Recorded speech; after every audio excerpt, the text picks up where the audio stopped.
Hey guys, DJ here with NextLevelCoaching, and we're playing with Solar Flare today. And we are on the draw. Our opponent has mulliganed to 6. We have no white mana. We have like 3 draws to draw another land. And we should be able to chain land drops together here. So as long as we're not playing against something super aggro, we should be okay. So we are going to keep this hand. And then, even if we are playing against aggro, if we can draw some white sources, we should be able to stick a Gideon or like draw a Wrath or something. Also of note, Solar Flare's mana base isn't exactly the best thing in the world. So like the more and more you mulligan, the less likely you are to actually have the lands you need and the colors you want. So that has to be taken into consideration too. You want to mulligan less with this deck than you would, say, like a blue-black deck, a deck with a more consistent mana base. So you have to be willing to keep slightly sketchier hands sometimes. But in exchange for that, the cards in your deck are a lot more powerful than the cards in like a blue-black deck. You're essentially the blue-black deck that can beat planeswalkers and does have mass removal spells. So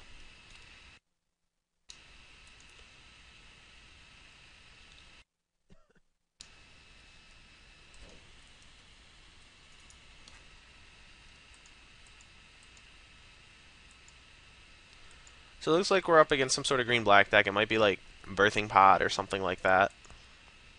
Might be that Heartless Pod deck from the 5Ks from a few weeks ago. Doomblade isn't the best in this matchup, if that's the case, but it still has a reasonable number of targets. And Phyrexian Rager is not one of them.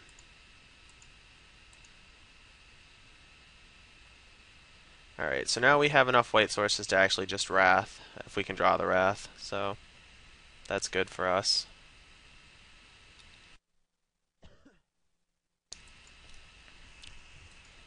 Now the consideration on our next turn is going to be Darkslick Shores versus Glacial Fortress.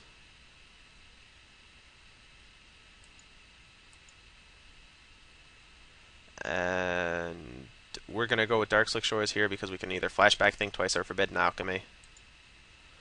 And the only reason, if we don't find a land but we do find Wrath, then, well, we would have had to have waited a turn anyway to Wrath. The difference is going to be is if we find a untapped non-white source and a Wrath. But I can't imagine anything we need to Wrath that comes down next turn anyways, so it's, this way we can definitely play Forbidden Alchemy or Think Twice. And given the option, I would definitely like to Forbidden Alchemy here, since we are kind of looking for specific cards at this point. Looks like we're going to need a Wrath at some point in this game, and then also more lands are good too here. So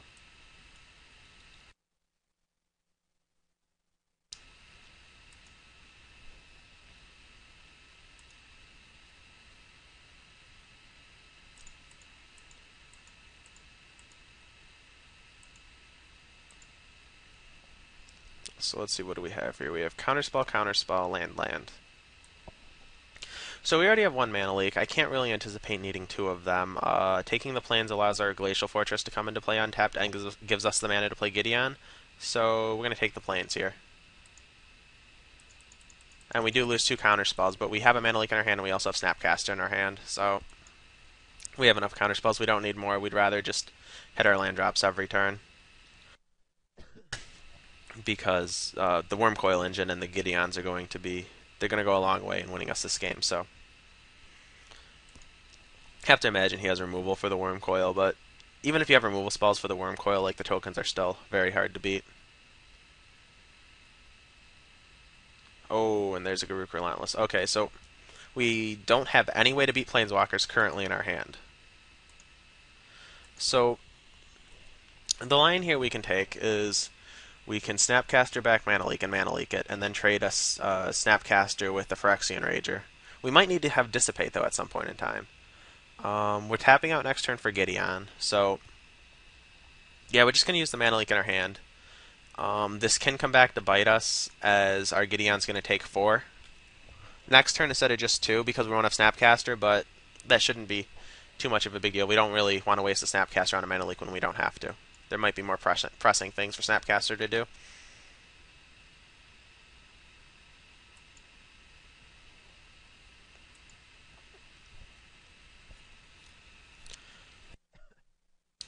Alrighty, so knowing he has Gideon helps. Garuk. So what we can do here, we can play Gideon, and if he has another Garuk, we can Doomblade the token and then attack and kill it. So yeah, for the next few turns, we're going to go Gideon into Wormcoil, and that should be a reasonable line here. Still not entirely sure what he's playing. It doesn't look like the Heartless Pod deck, although I guess it could still be.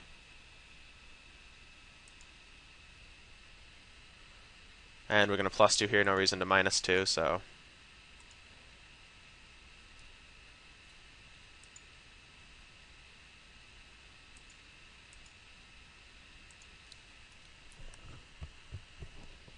And if he has like another Garuk here, we can just, like I said, we can Doomblade the token, and oh, he's got Beast Within. Okay, so that's pretty good, I guess.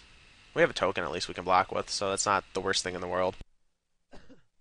I guess it's better getting Gideon Beast Within than Wormcoil, and also now we know about Beast Within, so we can play around it better. Okay. So given that he still has 3 cards in his hand, he probably has more Beast Within type effects, but there's no reason not to play around. There's no reason to play around them right now. We can just keep applying the pressure. If he doesn't have anything, he dies. And even if he does have something to beat this Wormcoil, he's going to have to lose a lot of cards to do so. And we still have a Forbidden Alchemy we can flashback next turn, plus a Think Twice. And we're not attacking with the Beast because we don't want to trade the 3/3 with just 1/2/2 of his, so...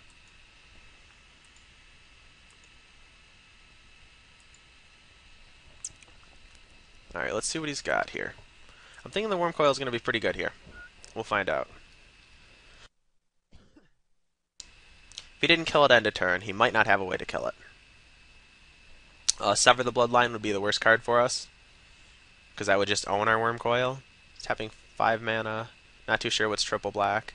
Bloodgift Demon, maybe? He could be playing? 7. Ooh. Spinovish Saw?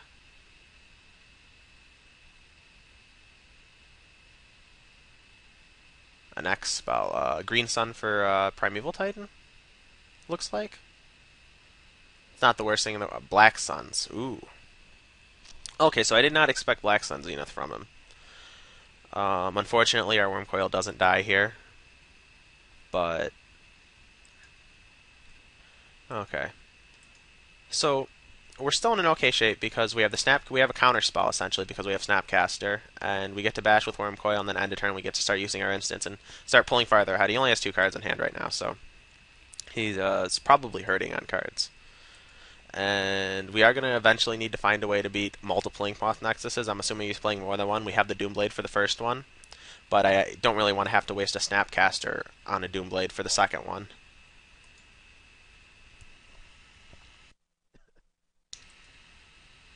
Whoops, I suck at Magic. I just passed through my turn there. I meant to play a land. We misclicked, and yeah, just doing multiple things at once. That's no excuse, just a reason.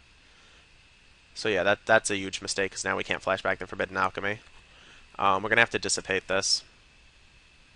I guess it didn't really matter, but yeah, still a huge mistake on my part.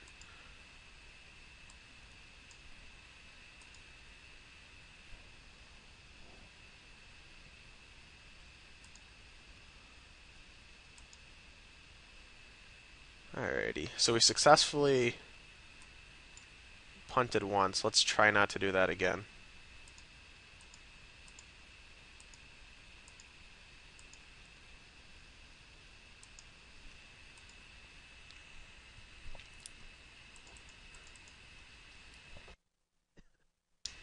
Alright, and he's got 2 cards in hand, so hopefully he missed an attack with Inkmoth there, I think, unless he's trying to rep Beast Within.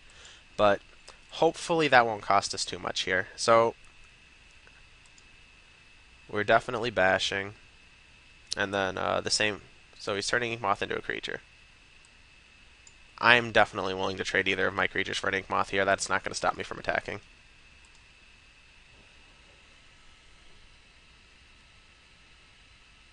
I'd imagine since if he's going to block, he's going to block the Snapcaster, since blocking Worm Coil is really terrible. But I guess I spoke too soon. Alrighty, so now let's play our land. And I guess if he's blocking there, he might have like another Zenith. I guess that would kind of make sense if he had a Zenith here. That's the only real way I can figure why he would do that. But he just has nothing. Okay. So here we're going to Alchemy, hope to find a big guy. Or a... the reanimation spell on Burial Rites. And we don't, but we find more counter spells. So it's Snapcaster versus a counter spell.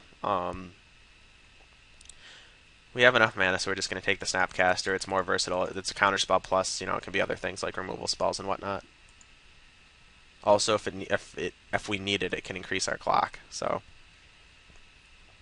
like now that he did that, he might have something he can flash in, or like beast within one of his own lands to trade with one of my 3/3s. Then, well, I guess if he beasts within his land, he'd be blocking the Snapcaster here.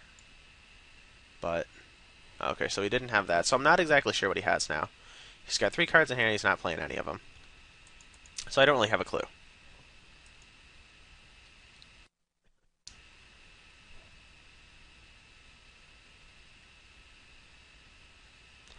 Alrighty, so Phyrexian Obliterator we want to counter. And we're just going to Snapcast for Dissipate here. And then end of turn we're flashing back Think Twice. Alrighty, and there's the concession. And for sideboarding, let's look at everything we have here. It appears he's playing an aggro deck. He does a Beast Within, so maybe Batterskull isn't good. Maybe Gideon's not good. Our Doomblade is terrible. Sever seems reasonable, especially if he has Obliterator. I'm not sure how aggro he is since he had Black Sunset, and Jace might be good in this matchup. Not 100% sure on that. On the draw, I don't know if I like all my counter spells. But he does have a lot of Planeswalkers. I wish I had a 4th Oblivion Ring, honestly, because I'd be boarding that in, too. Let's see. We can cut, like... Let's try cutting a few counter spells. And, like, 1 Mana Leak, and then we go down to 6. Or 5, excuse me. And we make our top a little heavier, but... Can we still... we can't fight Planeswalkers as effectively without the counters. Do we need a 3rd Gideon? Gideon is really good. Like, even if he has to, he does have Beast Within, but if he doesn't have Beast Within, Gideon's pretty strong. The Batterskull is an interesting one. Alright, so I'm not exactly sure how aggressive and how controlish his deck is. It seems like maybe it's a more controlling deck. Batterskull might not be good against it. Yeah, we're just going to play safe and have another Dissipate over the Batterskull. Counterspell seems better against his slow spells. Okay, we're going to try it like this, and being on the draw, I'm not sure how well Dissipates are going to play, but I guess we'll find out.